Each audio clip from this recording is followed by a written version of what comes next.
Bueno, saludamos a Alberto Fernández, candidato a presidente por el Frente de Todos.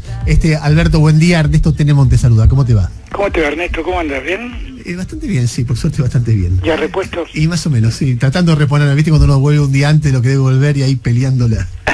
Bueno, está bien.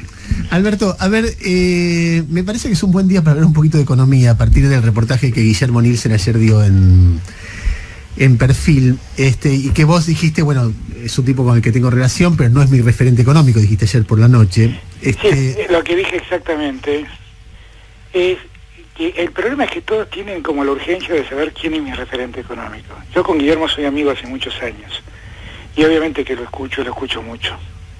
Y obviamente que él tiene sus propios criterios, que yo respeto y que no necesariamente avalo, porque bueno, cada uno tiene independencia de criterio y puede pensar lo que quiera y lo que se le ocurra, pero lo que pasa es que me parece que, bueno, son esas cosas que a veces hace la prensa y fundamentalmente ese medio, de hacer hincapié en algo que, bueno, que no es así. Claro, lo ponen a Guillermo Nielsen como mi referente, pareciera ser que habla por mí, pero no, habla por él. Esto es todo lo que quise decir.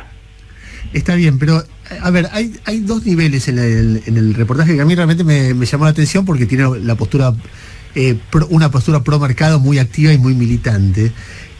Una es lo que dice Kicillof, que no es solamente el título de la nota, porque por un lado dice, efectivamente, es ignorante en algunas cosas. Después en un momento dice, no hay que ser dogmático ni como Sturzenegger ni como Kicillof. Después dice en un momento, taxativamente, cuando desde el otro lado lo están acusando de marxista, dice textualmente, Kicillof es un keynesiano disfrazado de marxista. O sea que hay una... No, es al revés que dijo, es un marxista disfrazado de keynesiano. Exactamente, es un marxista disfrazado de keynesiano, así lo dijo. Sí. Nada, entonces uno ve como distintos puntos de vista en el mundo kirchnerista o el mundo del peronismo respecto de quién es Kicillof, qué hacer con la economía, etcétera, ¿no? Mira, vos sabés que yo a lo largo de mis años he aprendido mucho de economía, y la verdad tengo criterios propios sobre economía. La primera ventaja que tengo es que no soy un economista, y entonces no entro en las guerras de los economistas, porque gran parte del debate que se ha abierto con Nielsen y Kicillof tiene que ver con una pelea entre economistas que tienen que ver más con lo académico, con otra cosa, que no es mi problema, sinceramente no es mi problema. Sinceramente no es ese mi problema. Mi problema es ver cómo salimos del atolladero en el que estamos, ¿no?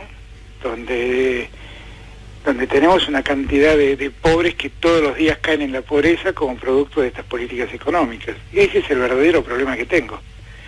Y ahí me parece que lo que yo he aprendido estando en el Estado, y he estado mucho tiempo dedicado a la economía, porque he sido en épocas de Alfonsín, soy director de jurídicos de economía y trabajé todos esos años en el Ministerio de Economía, después fui superintendente de seguros y seguí trabajando en el mundo de la economía, y después como jefe de gabinete seguí involucrado en el tema de la economía. La verdad lo que yo he aprendido es que no hay soluciones dogmáticas. La verdad es esta, no hay soluciones dogmáticas.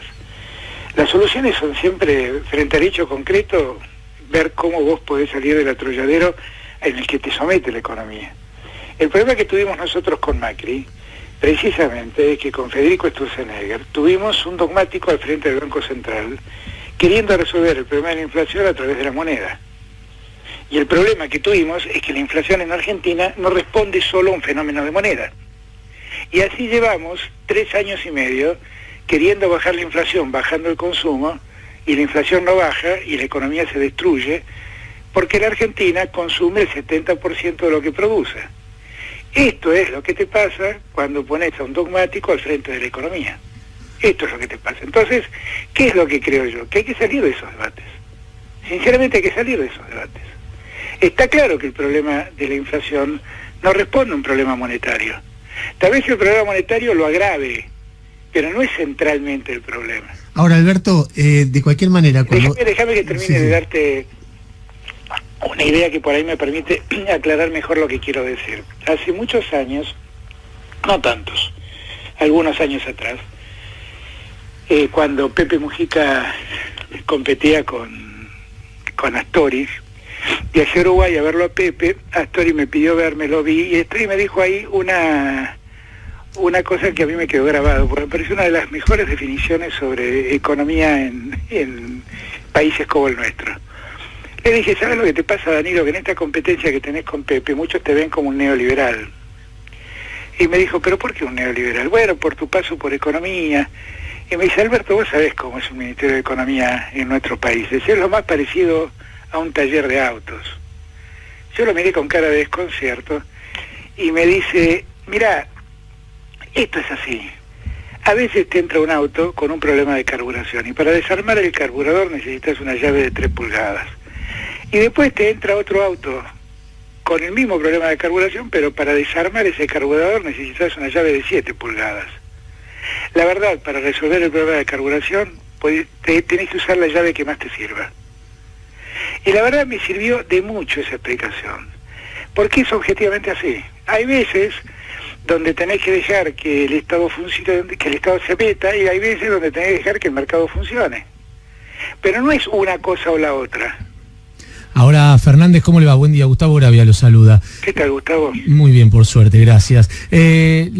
Usted, más allá de que dice, bueno, es una pelea entre economistas, casi como si fuera una pelea entre vedettes a veces, ¿no? La forma en que usted lo está contando. Usted en el acto usted en el acto del lunes pasado en Mar del Plata planteó que usted había tenido diferencias puntuales y que las sigue teniendo sobre decisiones económicas que piensa o que había tomado Kicillof. Esas diferencias que usted planteaba, ¿son las mismas que plantea Nielsen o son distintas?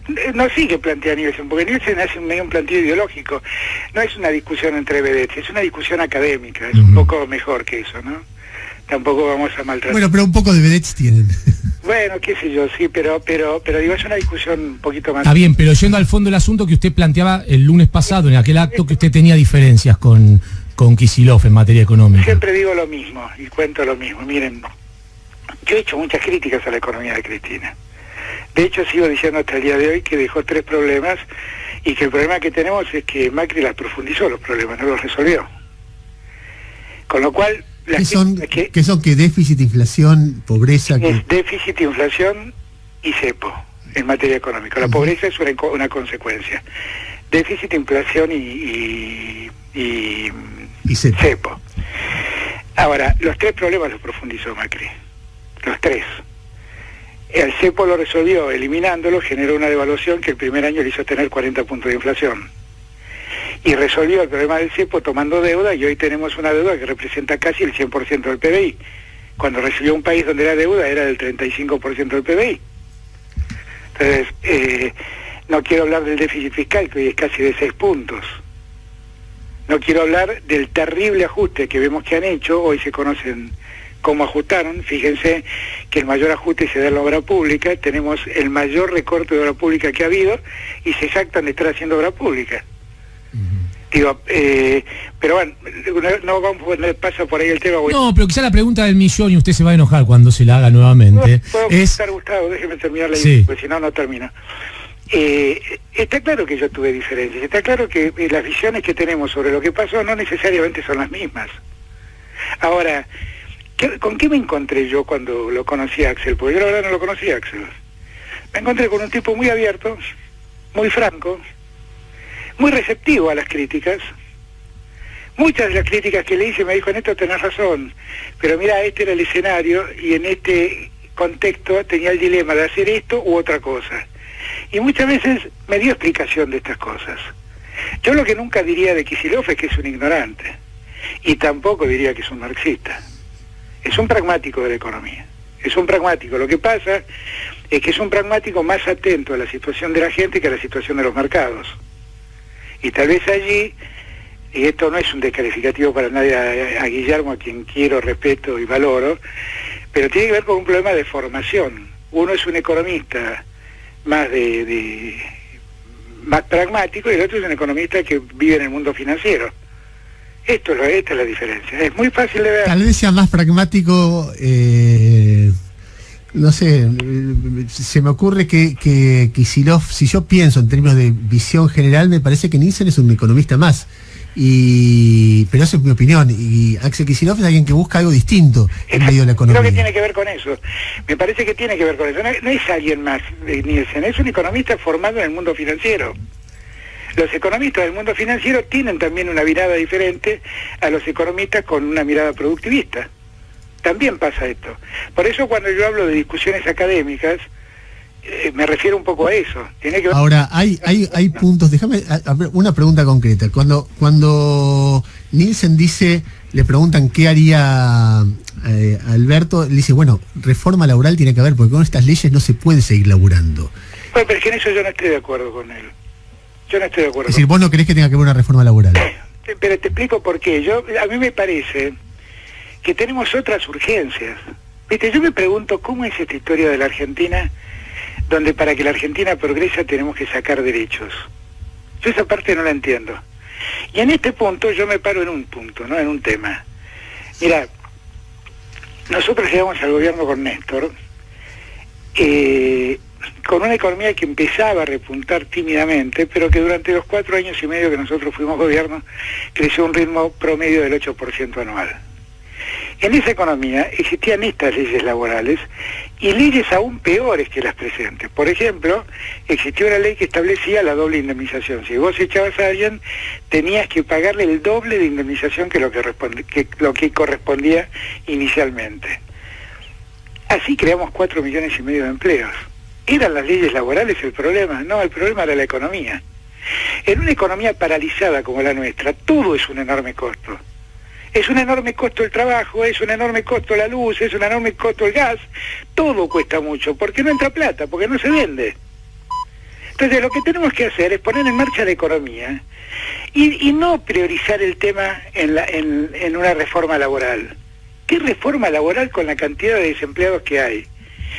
Con la precarización que hizo Macri en todos estos años. Nosotros nos olvidamos. Macri llama emprendedores a un chico que con su bicicleta, pagando una mochila, sale a hacer delivery. Se llenó la Argentina de, entre comillas, emprendedores. ¿Qué reforma laboral están hablando? La verdad lo que tenemos que hacer es poner en marcha la economía, volver a encender la economía. La economía está apagadísima, está moribunda. Entonces, yo quisiera poner las cosas con las prioridades que corresponden. Si no, corremos todo detrás de la declaración que hace un señor Cabrales. Y la verdad no es eso lo importante. El señor Cabrales piense como piense. Nosotros estamos pensando en una comunidad que tiene que volver a ponerse de pie y en una economía que tiene que volver a levantarse. Si el señor Cabrales no vende café, cualquier empleado le va a costar mucha plata. Esto es lo que hay que entender. Alberto Fernández, Jairo Stracha lo saluda, ¿qué tal? Buen día. Pero ¿cómo estás? ¿Bien? Bien, el otro día escuchaba que usted hacía la enumeración de las cuestiones centrales de economía y ponía en el primer lugar al superávit fiscal, como en la época de Néstor Kirchner, y pensaba que una de las vías de mejorar el superávit fiscal o de reducir el déficit es combatir la evasión. Y hace algunos días veía una manifestación de dirigentes de la Cámpora en favor de Cristóbal López y Fabián de Sousa, que están siendo juzgados por presunta evasión de 8.000 millones de pesos. ¿Usted ahí comparte esa mirada o lo ve como una presunta fuente de recaudación por haberse quedado con impuestos que no corresponden? No, son cosas distintas, Jairo, no mezcle las cosas, pues son cosas totalmente distintas. A ver. No, son cosas muy diferentes. Vos tenés un 50% de la economía en negro. No es Cristóbal López. Es el 50% de la economía en negra. Macri subió 10 puntos la economía en negro. Entonces, la verdad es que vos pensás que el déficit fiscal se iba a arreglar con eso. No, bueno. Ya es una causa judicial que se termine de investigar, listo. Eso es otro tema. Si vos pensás que eso es lo que arregla el problema fiscal, no. No, claramente con un caso no se arregla, pero sí es cierto que que haya cerca de 10.000 millones de pesos en un solo empresario, a uno lo hace pensar que debe haber uno y tantos más que ayudarían. Quiero aclarar, hay 600 millones de pesos en el mano del presidente que blanqueó dinero. Claro. Hay muchos casos, te puedo contar. Hay 120.000 millones de pesos blanqueados que salieron del sistema financiero y que nunca pagaron impuestos por eso. ¿Y usted comparte la mirada de que es un preso político en este caso o no llega tanto como dice? Yo nunca compartí la mirada del preso político. Creo que hay detenciones arbitrarias, que es otra cosa. El preso político es alguien que está detenido sin causa. Acá hay causas, muchas de ellas inventadas, ¿eh? Todos se ponen muy nerviosos cuando el presidente de la Corte de Buenos Aires lo dice. Yo ni lo conozco al presidente de la Corte, pero debería ser un llamado de atención para todos, Y respecto de la conducción económica en un eventual gobierno suyo. ¿Puedo terminar? Sí. No, perdón. Sí. Es tipo ametralladora, y no me dejan contestar una. Yo lo que les pido es centrar los problemas en su punto justo, ¿no? Uh-huh. En su punto justo. A mí me parece que el problema fiscal es muy grave, Jairo. Es muy grave. Es muy grave. Y en gran medida está agravado porque el Estado dejó de recaudar. Porque la caída de la economía es tan estrepitosa, dejó de recaudar. Vos por ahí no lo tengas presente, pero alrededor del 60% de los ingresos son para el Estado, son impuestos que cobra al consumo y a ganancias. Y estamos en una economía donde el consumo se cayó de un modo feroz. Pensá que en los últimos 2 meses el consumo en supermercados cayó el 10% cada mes. Y además esto no produce ganancias, con lo cual la recaudación de ganancias también se pincha. Entonces, el mayor problema que tenemos es ese. El otro día, hablando con el gobernador de Schiaretti, me contaba que como la inflación es tan feroz, en verdad él está cobrando el equivalente en impuestos coparticipables a 11 meses de recaudación. O sea, pierde un mes entero de impuestos. ¿Te das cuenta de lo que estamos hablando? Y en ese punto me interesa un detalle que hace al comienzo de las preguntas que había sobre las diferencias de mirada. Porque si usted habla con algunas personas que lo pueden asesorar, le pueden decir la importancia que usted resalta del superávit fiscal para que la economía esté fuerte y crezca, pero uno puede escuchar a gente que hablaba más con la expresidenta, como Axel Kicillof, que dice, bueno, un poco de déficit no viene mal si eso ayuda a que la economía crezca. Esa siempre fue una mala respuesta, no sé si de Axel, de muchos, no se le escuché nunca a Axel, pero sí se le escuché a muchos. Esa siempre fue una mala respuesta. Eso siempre es una mala respuesta, porque el déficit fiscal es como una... es para un alcohólico como tomar un poquito de vino. Cuando empezaste a tomarlo y eras un alcohólico recuperado, empezás a caer de vuelta en el problema. Y en verdad lo ideal sería mantener las reglas que siempre tuvimos en los años de Néstor, que yo valoro tanto, ¿no? Volver a recuperar el superávit comercial, volver a recuperar el superávit fiscal, garantizarnos de volver a acumular reservas. Para eso hay que producir y exportar, cosa que la Argentina tampoco está haciendo, porque tiene el dólar muy retrasado. Hay que tener un dólar competitivo, que hoy no tenemos y por eso no se exporta, y hay que desendeudar a la Argentina. Ese es el verdadero dilema. El dilema es entre los que endeudan y los que queremos desendeudarle. El desendeudamiento no es una definición ideológica, es poder decidir por nosotros mismos y poder organizar nuestro futuro por nosotros mismos. Mientras estás endeudado, esa capacidad la perdés. Ahora, Fernández, usted dice, y es obvio, que hay que recuperar el mercado laboral, cuyo problema venía de antes de arrastre y se agudizó en estos últimos 4 años. Teniendo en cuenta esa situación, ¿le llama la atención el título que aparece hoy en un par de matutinos de que la CGT no va a apoyar a ninguno de los candidatos? Esas son internas de la CGT, yo no me voy a meter en eso. La verdad que mi problema tampoco son los sindicalistas. Mi problema es la gente. Alberto, el sábado en Santa Cruz, Cristina habló de la relación con el Fondo Monetario. Sí. Y si yo tuviera que hacer un degradé en términos de simbólicamente y en términos concretos qué está diciendo cada uno, me da la impresión de que Nielsen es el más acuerdista, vos tenés una posición intermedia junto con Culfas y la gente que te acompañó a la reunión con el fondo, y Cristina está en una posición más dura. Me gustaría que escuches, es 45 segundos del fragmento que ella dijo, a ver si te parece que es más dura que vos o pensás igual, ¿puede ser? Bueno. Escuchá. En este caso puntual del fondo y de estos préstamos de 57.000 millones de dólares, el fondo le permitió hacer cosas al gobierno que están prohibidas por la propia Carta Orgánica del Fondo Monetario Internacional. Ojo, ¿por qué digo esto? Y acá mi concepción de abogada, ¿no? El Fondo Monetario Internacional se rige por es un organismo multilateral. Nosotros formamos parte del Fondo Monetario Internacional como país, como nación, y por lo tanto estamos sujetos a las reglas que rigen el fondo, el propio fondo, todos los países. Bueno, el fondo violó las disposiciones de su propia Carta Orgánica, lo que rige, y le permitió hacer el tema de la fuga de dólares que se está produciendo. Bueno, eso también hay que verlo y mirarlo en función también de nuestra participación dentro de la comunidad internacional. No somos una republiqueta bananera, somos un país que merece ser escuchado y que está dispuesto a escuchar a todos, pero, por favor, ¿por qué tengo que aceptar que se violen las reglas y después me hagan pagar a mí las consecuencias de haberlas violado? No me parece justo.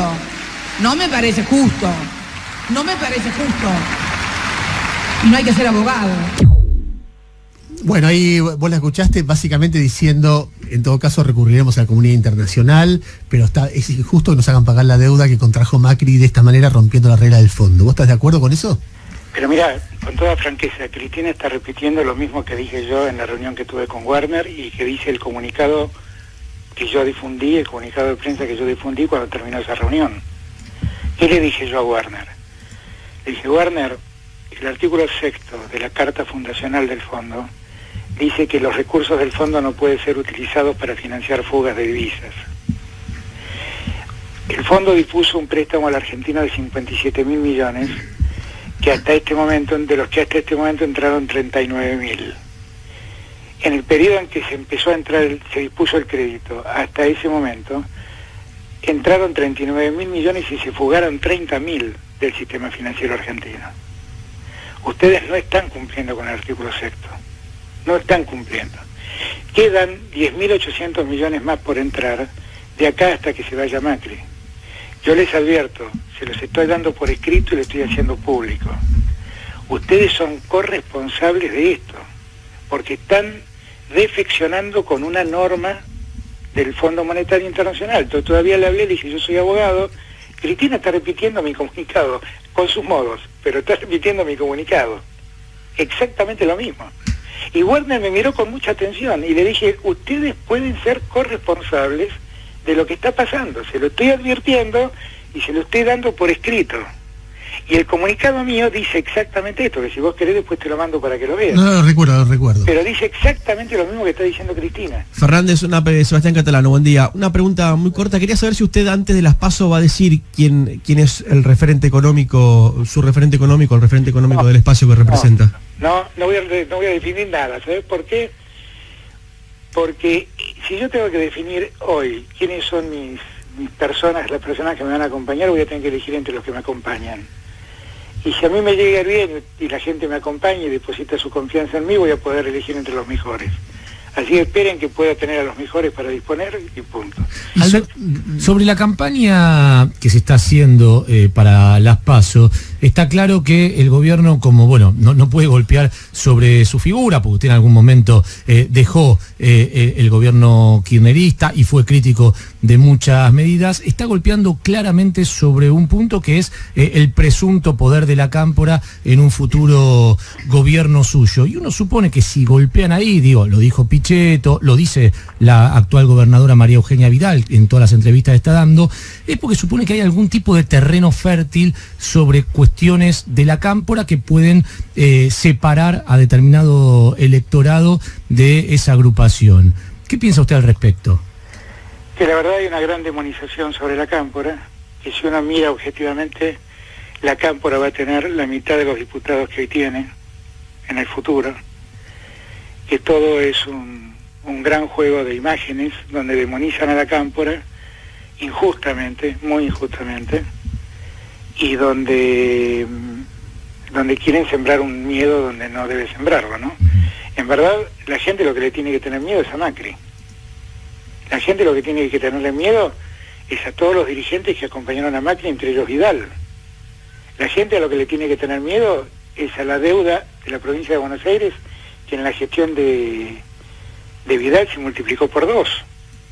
La gente a lo que le tiene que tener miedo es a la Policía Federal con la Policía Bonaerense tiroteándose cada 2 por 3 para ver quién controla el tema de la droga.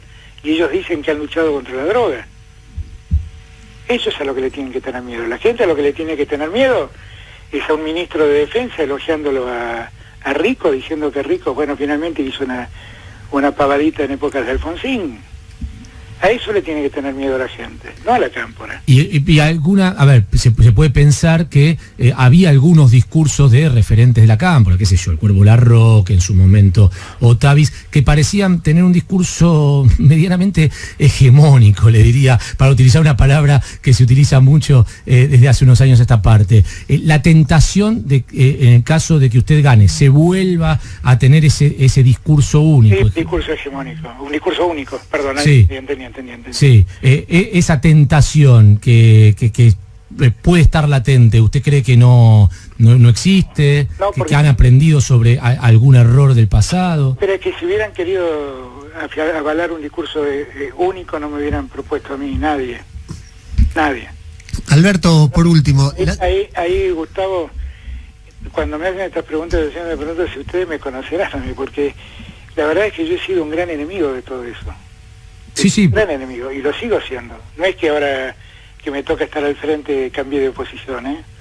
La mejor política es la política que se abre, la política donde se debate, la política donde todos tienen algo para sumar y después tenemos síntesis, encontramos síntesis del debate. Pero la idea de una política, un partido político que se parezca a un cuartel donde uno manda y todos obedecen, que no cuenten conmigo para hacer eso. Los años de mayor riqueza política fueron los años en que la sociedad argentina debatió. Fue cuando más crecimos. Alberto, finalmente, y tiene que ver con esto en algún sentido, la semana pasada hubo todo un debate alrededor de 3 episodios que hubo en tu relación con periodistas, uno con Mercedes Ninzi, otro con Jonathan Viale y el último con periodistas cordobeses, donde hubo un forcejeo al llegar vos al aeropuerto. Carlos Treci, ¿qué dice? Te iba a preguntar eso, si hay alguna mirada autocrítica respecto de esto. Que debo entender cómo juegan algunos y cómo se juegan a veces las cosas en los medios. La verdad es que con Mercedes, a quien conozco hace mucho tiempo, y nunca pensé que las cosas iban a derivarse a lo que se derivó, lo que le pedí es, por favor, Mercedes es muy insistente como movilera. Soy generoso en el concepto. Es muy insistente. La tenía al lado gritándome sin parar, y yo le pedía por favor que me deje hablar, y ella no paraba. Cuando quise pasar a atender a otro compañero de ella, otro periodista, para que me pregunte, ella seguía gritando, y ahí la miré y le dije, estás perdiendo toda seriedad. Pero se lo dije en este tono, estás perdiendo toda seriedad, Mercedes, por favor.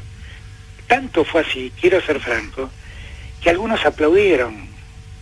Nunca pensé que esto se convertía en un maltrato. Cuando llegué a Córdoba y prendo el celular y me parece la alerta de la noticia de Clarín de que yo la había maltratado, en el acto le escribí y le dije, Mercedes, nunca quise eso, sinceramente.